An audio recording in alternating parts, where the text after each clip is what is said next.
こんにちは、トミーです。今回は大好評となっております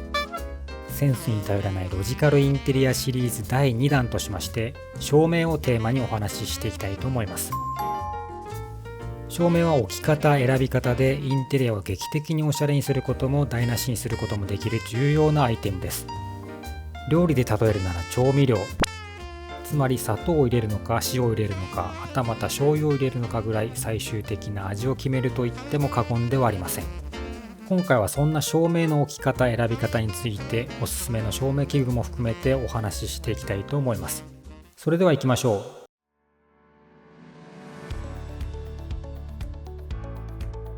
まずはじめに照明に対する基本的な考え方を整理しておきます。ここでは目指すインテリアを心地よく洗練された空間と設定します。個人的には都会的なホテルのような空間を目指していたりします。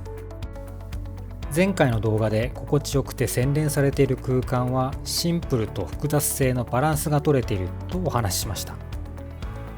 そしてこれは情報量がコントロールされていると言い換えることができます。もし仮に視界に入ってくる情報量が多いとうるさい印象になるし、逆に少ないと寂しい印象になってしまうからです。シンプルライフの観点では7対3でシンプルめにバランスを整えること。そのためにまずは物の量を必要以上に持たないことを提案しました。でも実際のところ多くの人にとってホテルレベルまで物を少なくするのって結構難しいことだと思います。そこで照明を使って情報量をコントロールするのです。例えば全体の明るさを抑え、テーブルの上やお気に入りのエリアだけに明かりを配置すると、そこに視線が行くようになり、これをフォーカルポイントと言いますが、周辺はあまり目に入らなくなります。その結果、見せたくない無駄な情報を削ぎ落とすことができるわけです。もう一度先ほどの例を見てみると、シーリングライトを使った場合はコートや冷蔵庫など隅々まで見えてしまいごちゃついた印象ですが、これを照明を工夫するだけで無駄な情報に目がいかなくなり、すっきりとした印象になります。以上を踏まえると、照明を使って実現したい空間とは、必要な場所に必要な量の光が落ちていて無駄な光がない空間、その結果として見たいものは見えるけど無駄なものが見えない空間ということになります。それは取りも直さず一室一棟ではなく多棟分散に直結します。以上が照明に対する基本的な考え方になります。それではこの多棟分散するにあたり、具体的にどこにどんな照明を置けばよいのか、8つのポイントを紹介していきたいと思います。私のようにダイニングテーブルで食事はもちろん、仕事も行っているならば、当然そこには明かりが必要になってきます。まずはペンダントライトを持ってくるのが基本となります。ただこのペンダントライトで注意したいのは、その高さと照度です。あくまでペンダントライトはダイニングテーブルの上を照らすのが目的です。なのでテーブルに近い位置、60センチから70センチ程度の低めの位置が理想とされています。そうすると当然目に近くなってくるので、眩しくない照度にしてください。うちでは 10W の電球を使っています。たまにこれ一つで部屋の明るさを確保しようとする方がいますが、あまりお勧めはしません。必要な場所に必要な分だけが原則になります。ここでトミーのおすすめを紹介するミニコーナー、これええやんということで、私の独断と偏見によって選んだ照明を紹介していきたいと思います。良い照明はたくさんあるので、名作と呼ばれるロングライフデザインを中心に選定しています。まずは何でもその分野の一流を見て目を養うというのが私の流儀なので、少し高価なものになっています。一つ目はこちら、レクリントのダイヤモンドと呼ばれる照明です。レクリントはデンマークの照明ブランドで、1枚のプラスチックペーパーを手で折り上げるフォルムが特徴です。幾何学的な折り形状から放たれる陰影があって、ニュアンスがある光が見ていて飽きません。デンマーク出身で日本で様々なライフスタイル誌で活躍されているイエンセンさんのご自宅でも使われていますね。こちらは名作 PH5 を直径30センチにリサイズしたミニと呼ばれるモデルです。PH5 はグレアフリーデザインといって、グレア、眩しさを全く外に出さず、大部分の光を下方に集め、同時にランプ自体も自らの光で照らすといった機能美を備えたデザインです。ただ日本の天井が低い部屋には少し大きすぎる印象でしたが、この小さいタイプだとちょうどいいかなと思います。こちらは日本の会社のフレームのデコランプとフラスコという照明です。モダンでシンプルな印象になっています。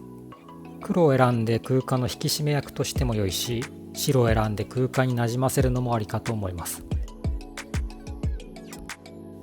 続いて無印良品の球体型の照明です。こちらもシンプルなんですけども、光源そのものが空間に浮かんでるかのような面白さがあります。デザイナーは深澤直人さんです。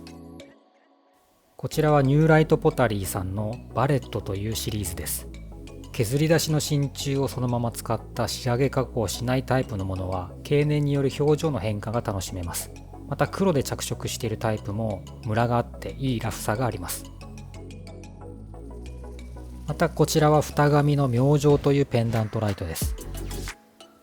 工芸の町富山のメーカーのもので、同じく真鍮や仕上げの素材感を楽しむことができます。それでは実践ポイントの2番目に移りましょ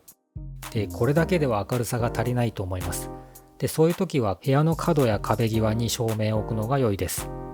ちょうど壁によって明かりが反射され、空間の広がりを演出することができます。こういった場合に用いられるのがフロアライトやスタンドライトです。それではトミーのこれええやんということで、ここでもおすすめの照明をいくつか紹介していきたいと思います。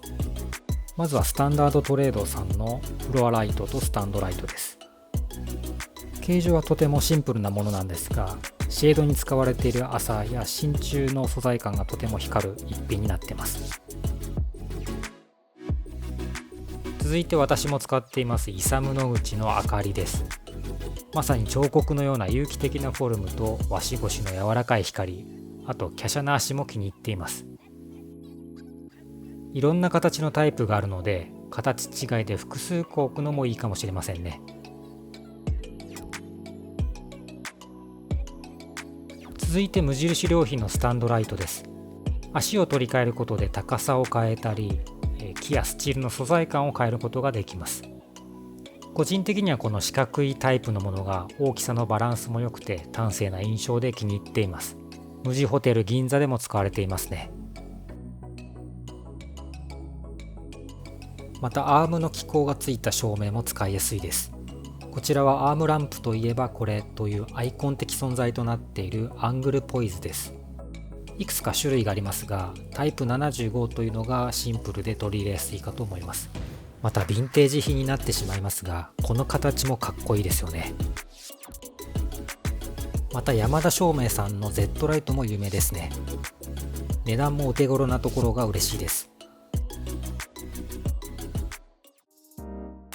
実践ポイント3つ目は雑貨やポスターと組み合わせておくです。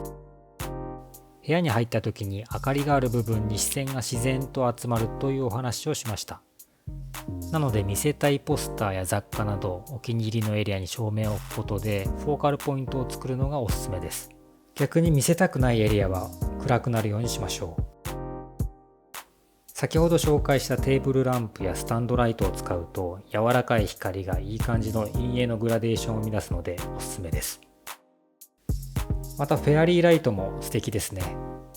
先日の動画で紹介したフラワーベースに入れてもガラス越しの光が結構綺麗でいいと思います。ソファーや一人掛けの椅子と組み合わせておくのも素敵です。先ほど部屋の角に置いて広がりを演出しましょうというお話をしました。もちろんそのまま置いてもいいんですけども、ソファーや椅子と組み合わせることで部屋に居場所ができます。もちろん読書にもいいですし、何より部屋の一角が華やかになります。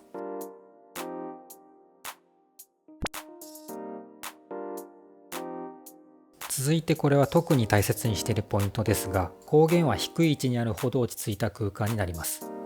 多くのインテリア雑誌や本で書かれていますが、